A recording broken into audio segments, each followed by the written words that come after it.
الحمد لله نحمده ونستعينه ونستغفره ونؤمن به ونتوكل عليه ونعوذ بالله من شرور أنفسنا ومن سيئات أعمالنا من يهد الله فلا مضل له ومن يضلله فلا هادي له ونشهد أن لا إله إلا الله وحده لا شريك له ونشهد أن سيدنا ومولانا محمدا عبده ورسوله أرسله الله إلى كافة الناس بشيرا ونذيرا وداعيا إلى الله بإذنه وسراجا منيرا أما بعد فأعوذ بالله من الشيطان الرجيم بسم الله الرحمن الرحيم لقد كان لكم في رسول الله أسوة حسنة لمن كان يرجو الله واليوم الآخر وذكر الله كثيرا وقال رسول الله صلى الله عليه وسلم رحم الله رجلا سمحا إذا باع وإذا اشترى وإذا اقتضى صدق الله مولانا العظيم وصدق رسوله النبي الكريم ونحن على ذلك لمن الشاهدين والشاكرين والحمد لله رب العالمين اللهم صل على محمد وعلى آل محمد كما صليت على إبراهيم وعلى آل إبراهيم إنك حميد مجيد اللهم بارك على محمد وعلى آل محمد كما باركت على إبراهيم وعلى آل إبراهيم إنك حميد مجيد আল্লাহ রাব্বুল আলামিনের অসংখ্য অগণিত শুকরিয়া আদায় করি যে তিনি আমাদেরকে তার এক মহান হুকুম জুমার নামাজ আদায় করার উদ্দেশ্যে আগে আগে মসজিদে আসার এবং বসার তৌফিক দান করেছেন আলহামদুলিল্লাহ।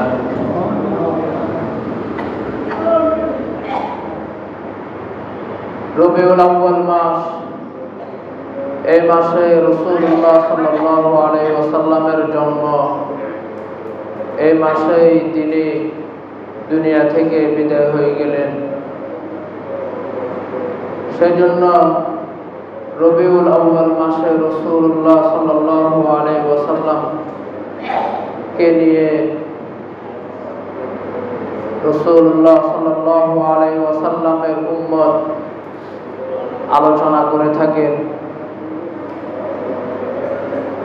তো রাসূলুল্লাহ সাল্লাল্লাহু আলাইহি ওয়াসাল্লামের আলোচনা শুধু রবিউল আউয়াল মাসেই নয়, সারা বছরই হওয়া উচিত। তাছাড়া রাসূলুল্লাহ সাল্লাল্লাহু আলাইহি ওয়াসাল্লাম তো আমাদের জন্য অনুসরণের বিষয়, তাই আমাদের 12 মাসে রাসূলুল্লাহ সাল্লাল্লাহু আলাইহি ওয়াসাল্লামকে অনুসরণ করা উচিত। রাসূলুল্লাহ সাল্লাল্লাহু আলাইহি ওয়াসাল্লামের জীবন আচরণ জানা, রাসূল সাল্লাল্লাহু আলাইহি ওয়াসাল্লামের সব কিছু জেনে বুঝে তার থেকে আল্লাহর দ্বীন ইসলাম শিখে সে মোতাবেক আমল করা, সেভাবে আমাদের জীবন গড়া, এটা মুসলমান হিসেবে সকলের উপরে উচিত ফরজ। তো আল্লাহ রাব্বুল আলামিন আমাদেরকে মৃত্যু পর্যন্ত রাসূলুল্লাহ সাল্লাল্লাহু আলাইহি ওয়াসাল্লামের অনুসরণ করার তৌফিক দান করুন, আমিন। আমাদের ধারাবাহিক আলোচনায় একটা ব্যাপার হইল, বেচা কেনা করতে গিয়ে আমরা কি ভুল করে থাকি।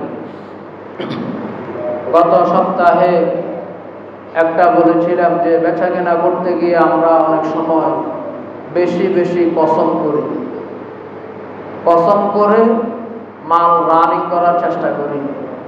এই জিনিসটি খুবই খারাপ একটি স্বভাব এবং এর পরিণাম খুবই খারাপ হয়। তা আমরা গত সপ্তাহে হাদিসের আলোকে আলোচনা করেছি। আজকে আরেকটি বিষয়, সেটা হলো বেচা কেনা করতে গিয়ে আমাদের যিনি বিক্রেতা যিনি ক্রেতা, আমাদের পরস্পরের আচরণ কেমন হওয়া উচিত। অনেক সময় আমরা বেচা কেনা করতে গিয়ে ক্রেতা বিক্রেতার সাথে, বিক্রেতা ক্রেতার সাথে আচরণ খারাপ করে ফেলে। এই জন্য আমরা রাসূলুল্লাহ সাল্লাল্লাহু আলাইহি ওয়াসাল্লামের আদর্শ থেকেই এই বিষয়টা বোঝার চেষ্টা করব যে মানুষ জীবনের তাগিদে, জীবিকার তাগিদে বেচা কিনা করবে, তবে বেচা কিনা করতে গিয়ে ক্রেতা বিক্রেতার মাঝে আচরণ কেমন হওয়া উচিত। এখানেও যে রাসূলুল্লাহ সাল্লাল্লাহু আলাইহি ওয়াসাল্লামের অনেক অনেক মূল্যবান শিক্ষা রয়েছে, এটা আমাদের অনেকেরই জানা থাকে না। এই জন্য বিষয়টা আলোচনায় আনা হলো। তো বেচা কিনা করতে গিয়ে আমাদের পরস্পর আচরণ কেমন হওয়া উচিত। রাসূলুল্লাহ সাল্লাল্লাহু আলাইহি ওয়াসাল্লাম এক হাদিসের মধ্যে ইরশাদ করেন, রাহিমাল্লাহু রাজুলান সামহান ইযা বাআ ওয়া ইযা ইশতারা ওয়া ইযা ইক্তাদা। ইমাম বুখারী রাহিমাহুল্লাহ তার সহিহুল বুখারীতে এই riwayatটি এনেছেন যে রাসূলুল্লাহ সাল্লাল্লাহু আলাইহি ওয়াসাল্লাম বলেন, রাহিমাল্লাহু রাজুলান সামহান ইযা বাআ ওয়া ইযা ইশতারা ওয়া ইযা ইক্তাদা। আল্লাহ রহম করুন। হয়তো রাসূল দোয়া করেছেন, অথবা রাসূল আমাদেরকে জানিয়ে দিয়েছেন যে এই রকম লোকের উপর আল্লাহ রহম করবেন। তো রাসূল দোয়া করুন অথবা রাসূল আমাদেরকে জানিয়ে দিক, যেটাই হোক অসুবিধা নাই, দুইটাই আমাদের জন্য কল্যাণকর। রাসূল দোয়া করলে সেই দোয়া কখনো মিস হয় না। এই জন্য কোনো মানুষের উপর যদি রাসূল রহমতের দোয়া করেন, তাহলে এই দোয়া আল্লাহ অবশ্যই কবুল করবেন। তো রাসূল সাল্লাল্লাহু আলাইহি ওয়াসাল্লাম বলেন, ওই ব্যক্তির উপর আল্লাহ রহম করুন যে লোকটি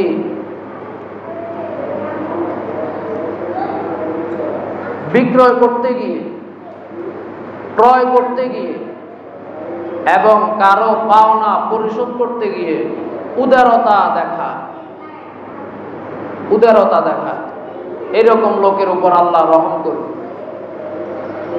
যে বিক্রয় করতে গিয়ে, ক্রয় করতে গিয়ে এবং কারো পাওনা পরিশোধ করতে গিয়ে উদারতা দেখা,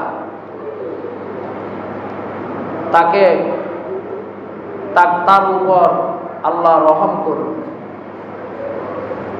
এখানে উম্মতের বিরাট বড় শিক্ষা রয়েছে। যখন কেউ বিক্রয় করবে, তার মানে ক্রয় বিক্রয়ের মাঝে একজন ক্রেতা একজন বিক্রেতা। তো ক্রেতাও উদার হওয়া উচিত, বিক্রেতাও উদার হওয়া উচিত। বিক্রেতার জন্য একচেটিয়া হওয়া ঠিক নয়, কঠোর হওয়া ঠিক নয়, জুলুমের মানসিকতা রাখা ঠিক নয়। ঠিক ক্রেতার জন্য ক্রেতাও উদার হওয়া উচিত, ক্রেতাও কঠিন হওয়া উচিত হবে না। বিক্রেতাকে ঠকানোর মানসিকতা রাখা উচিত হবে না। পরস্পরের মধ্যে উদারতা থাকা চাই। তাহলে উদারতা, ভালো আচরণ, এটা শরীয়তে যেরকম ভাবে বিক্রেতা থেকে কামনা করেছেন, ঠিক ক্রেতা থেকেও কামনা করেছেন। কিন্তু আমরা অনেক সময় এই ভারসাম্যতা রক্ষা করতে পারি না, এই উদারতাটা আমরা রক্ষা করতে পারি না। দেখা গেল যারা বিক্রেতা, দোকানদার, তারা তাদের লাভটাই দেখে, ক্রেতাদের, কাস্টমারদের সুবিধা দেখে না। তারা কাস্টমারের সাথে সদাচরণ করে না, কাস্টমারের কথা গুরুত্ব দেয় না, কঠোর আচরণ করে যে না, দাম এটা এরকমের, আমি এত টাকায় বিক্রি করব, এরকম একটা কঠোর অবস্থা থাকে। 1 টাকাও ছাড় নাই। যদি বলেন আসার সময় 1 টাকা হারাই গেছে, দিতে পারতেছি না, তাও হবে না। 45 টাকা 45 টাকায় দিতে হবে।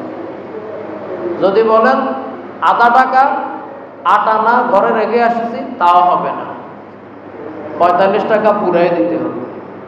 এটা হল কঠোর অবস্থা। এরকম ভাবে ক্রেতার সাথে বিক্রেতা চাইলে আরেকটু সদাচরণ করতে পারে। হয়তোবা দেখা গেল ক্রেতা একটা জিনিস দেখাই দিল,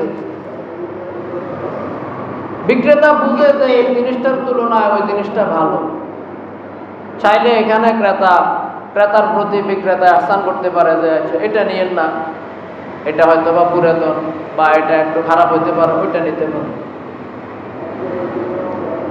কিন্তু অনেক সময় বিক্রেতা এরকম করে যে দেখতেছে ক্রেতায়, গ্রাহক তার দোকান থেকে একটা ডেট ওভার অথবা একটা নরমাল একটা নষ্ট জিনিস কিনতেছে। দোকানদার বুঝতেছে যে জিনিসটা নষ্ট, দোকানদার বুঝতেছে যে এই ফলটা নষ্ট, এই মালটা নষ্ট, দোকানদার বুঝে। কিন্তু ক্রেতা বেচারা হয়তো বা চিনে উঠতে পারতেছে না, বুঝে উঠতে পারতেছে না। দোকানদার শুধু তার সুবিধাটাই বুঝলো যে যাক, এক ওসিলায় মাল এটা বেচা হয়ে যায়,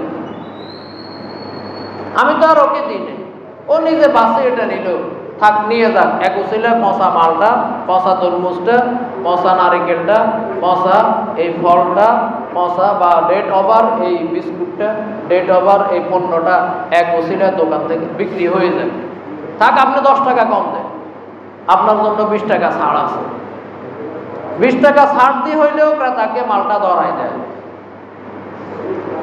এখানে তো বিক্রেতার জন্য উচিত যে যখন তিনি বুঝতেছেন যে মালটা নষ্ট, ডেট ওভার হয়ে গেছে, মালটাতে ক্রেতার ক্ষতি হবে, লস হবে, এত সত্ত্বেও তার কাছে এই মালটা বিক্রয় করা উচিত হয়নি।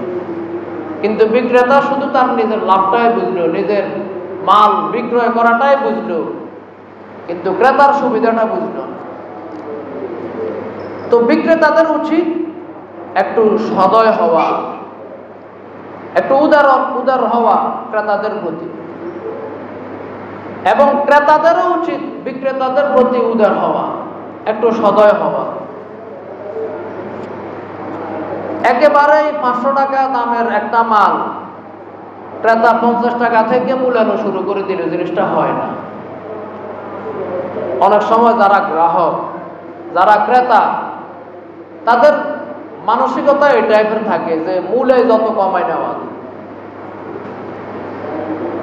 একেবারে উপরে নিচে মূল্যায়ন আরম্ভ করে দেয়, দরদাম করা আরম্ভ করে দেয়। দেখা গেল মালটা দোকানদারের কিনা হইল 300 টাকা, এই বেচারা 100 টাকা থেকে দামাদামে আরম্ভ করে দিল। না ভাই আমি 150 টাকা থেকে 1 টাকাও বেশি দিব। অথচ গ্রাহক বুঝতেছে যে এটার দাম আর একটু বেশি, তার ন্যূনতম এতটুকু ধারণা থাকার কথা, বুঝেও চাইতেছে আর কি যত কঠোরভাবে, যত ছাপাছাপি করে পিড়াপিড়ি করে 100 টাকা থেকে দামাদামি করতে করতে 300 টাকায় থাকায় এবার দাঁড়ায় রয়েছে যে না আমার কাছে বিক্রি করেন এবং আমি এর থেকে 1 টাকাও বেশি দিই। বিক্রেতা বেচারা কিনা দামে মালটা ছাড়াই দিতে হইল, আর কত এই বেচারার সাথে দরদাম যায়ও না নেয়। এই যে আমাদের ক্রেতাদের একচেটিয়া মানসিকতা, যে নিজেদের সুবিধাটাই বুঝা, বিক্রেতার কোনো সুবিধা লক্ষ্য না করা, এটাও ক্রেতা হিসেবে উচিত নয়। এটা রাসূলুল্লাহ সাল্লাল্লাহু আলাইহি ওয়াসাল্লামের আদর্শ নয়। বিক্রেতার জন্য যেরকম সঠিক আচরণ করা, উদার আচরণ করা রাসূলের আদর্শ, ঠিক ক্রেতা হিসেবেও রাসূলের আদর্শ হইল বিক্রেতার প্রতি সদয় হওয়া, বিক্রেতার প্রতি উদার হওয়া, একটু নিজেদেরকে একটু সফট কর্নারে রাখা, একেবারে হার্ড না হয়ে থাকা, একেবারে শক্ত হয়ে না থাকা যে না আমি এইভাবেই বিক্রেতার সাথে দামাদামি করতেই থাকি। আবার কোনো মতে বিক্রেতা থেকে, দোকান থেকে মালটা নিয়ে ভাই 150 টাকা আছে, আর 150 টাকা আরেকদিন দিব,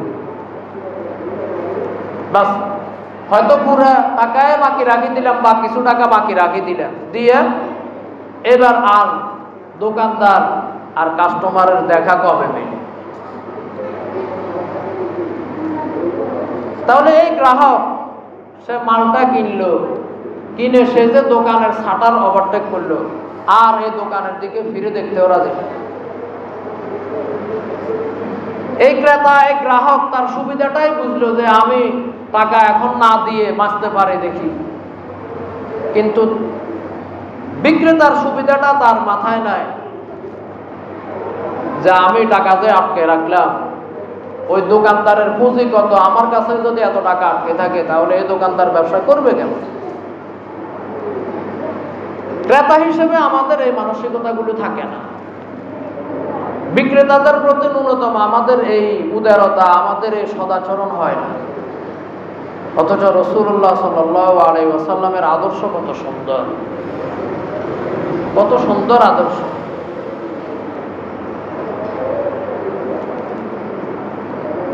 রাসূলুল্লাহ সাল্লাল্লাহু আলাইহি ওয়াসাল্লাম এরকম একটি লেনদেন করতে গিয়ে তিনি যেই জিনিসটা দাম হিসেবে বা যে জিনিসটা দিয়ে আরেকটা জিনিস কিনতে চাইলেন, ওই সময় তো কথার কথা খেজুর দিয়ে আরেকটা জিনিস কিনতো, একটা দিয়ে আরেকটা কিনতো, যেই শস্যের চাষ করতো সে ওইটার বিনিময়ে আরেকটা কিনতো। কথার কথা এখন কেউ ধান চাষ করে, কেউ তরকারি করে, যার ঘরে ধান আছে সে ধান কিছু নিয়ে তরকারিওয়ালাকে বললো যে ধানটা রাখেন, আমার এই দামে তরকারি। এরকম ভাবে ওই সময় মুদ্রাগুলোও মেপে মেপে দেওয়া হইত, মুদ্রাও মাপার সিস্টেম ছিল। এখন যেরকম টাকা গণার সিস্টেম আছে না, টাকা গণার এখন মেশিন আছে না, ওই সময়ও মুদ্রা মাপই দেওয়া হইত, সিস্টেমটা এরকম ছিল। তো রাসূলুল্লাহ সাল্লাল্লাহু আলাইহি ওয়াসাল্লাম ক্রেতা হিসেবে সেই বিনিময়ের বস্তুটা মাপার জন্য বললেন যে নির্দিষ্ট পেশাজীবী মাপে তাকে বললেন যে এটা মাপ হোক, এবং রাসূল বললেন যে মাপ হোক, তবে একটু বাড়তি দিই। তার মানে আমি যা দিতেছি এটার পাল্লা যেন ভারী, এটার পাল্লা যেন ভারী হয়, সেভাবে মাপ হোক। আমরা এখন আমাদের সিস্টেমে যদি হিসাব করি, কথার কথা একটা জিনিসের দাম আসলো 35 টাকা, যদি সম্ভব হয় 35 টাকার জায়গায় 40 টাকা দিয়ে দেবে, 35 টাকার জায়গায় 36 টাকা দিবে, পাইলে একটু বাড়তি দেওয়া। মূল্যের ক্ষেত্রে বাড়তি দেওয়া হলো রাসূলের আদর্শ। রাসূলুল্লাহ সাল্লাল্লাহু আলাইহি ওয়াসাল্লাম একবার এক লোক থেকে একটা উট নিলেন, ধার নিলেন, পরে আবার ব্যবস্থা হলে তাকে একটা উট দিয়ে দিবেন।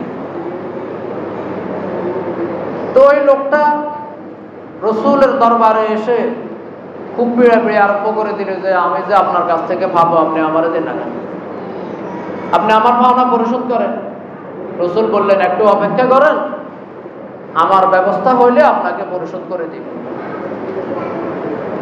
একটা পর্যায়ে এসে বলে উঠল যে আসলে তোমরা না বনু আব্দুল মুত্তালিব, তোমরা আসলে মানুষের পাওনা দিতে একটু টালমাটাল করো।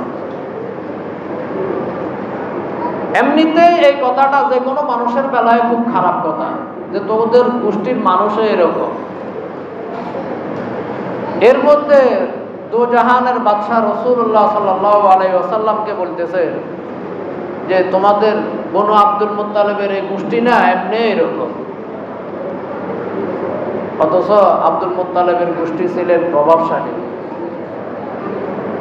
কিন্তু এই লোকে মেজাজ গরম করে রসুলকে এই কথা বলে ফেললেন। যখন এতটুকু কথা বলে ফেললেন, সাহাবায়ে কেরাম রাগ করলেন এবং ওই ব্যক্তির উপর ক্ষেপে গেলেন, তাকে মারধর করার ইচ্ছে করলেন যে রসুলের সামনে এত বড় বেয়াদবি, এটা তো কোনোভাবে হয় না। রসুল সাল্লাল্লাহু আলাইহি ওয়াসাল্লাম সাহাবায়ে কেরামকে জোরালোভাবে বাধা দিলেন যে না, এটা করা যাবে না, এটা করা যাবে না। যে পায় তার কথা বলার হক থাকে, যে পাওনাদার তার কথা বলার হক থাকে, সে কথা বলতে পারে, সে পাবে, সে আমার কাছে চাইতে পারে। হ্যাঁ, হয়তোবা সে চাইছে, এতটুকুতে তার কোনো দোষ নেই, কিন্তু সে চাইতে গিয়ে যে আচরণটা করলো এটা তার বেয়াদবি হয়েছে, তোমরা কিছু বলিও না, এটাকে মাফ করে দাও। তো রসুল সাহাবায়ে কেরামকে বিরত করলেন, তার সাথে যেন কোনো অসদাচরণ না হয়। এরপরে রসুল সাল্লাল্লাহু আলাইহি ওয়াসাল্লামের এই ঋণ পরিশোধ করার জন্য একটা আমাদের ব্যবস্থা হইল।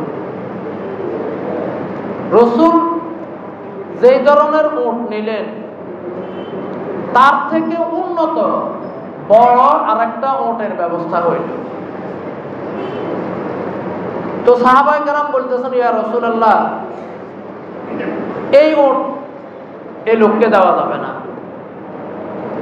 কারণ আপনি যা নিলেন সেটা সেই উটটা এর চেয়েও ছোট।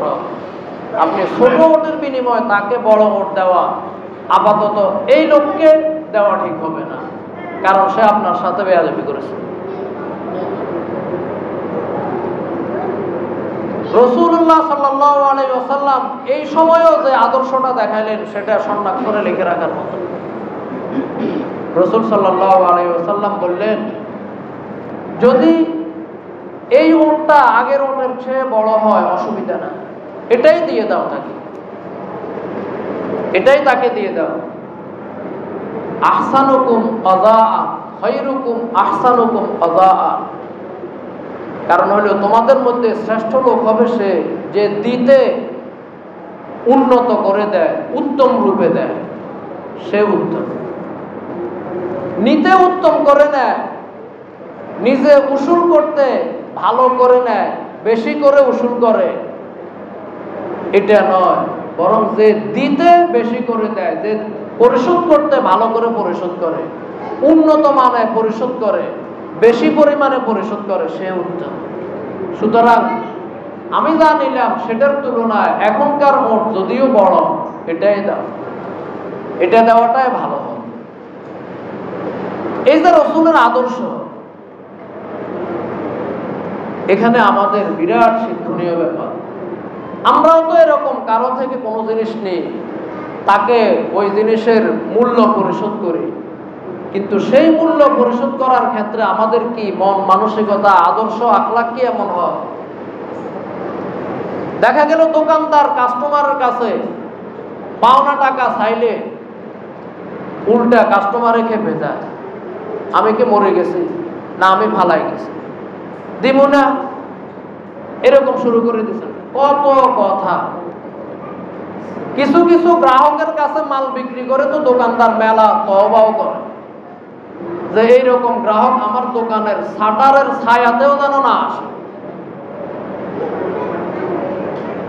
আমরা ক্রেতা হিসেবে আমাদের আদর্শ কোথায়, আর আমাদের রাসূলুল্লাহ সাল্লাল্লাহু আলাইহি ওয়াসাল্লামের আদর্শ কোথায়? কত তফাৎ আমাদের আদর্শ।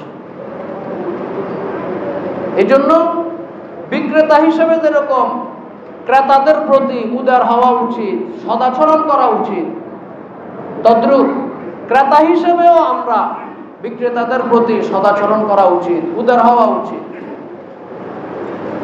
এরকম ভাবে যখন আমাদের শুধু ক্রয় বিক্রয় নয়, যে কোনোভাবে কারো থেকে যদি কোনো কিছু পায়, তখন তার থেকে সেটা উসুল করতে গেলেও আমাদের উদারতা দেখানো উচিত।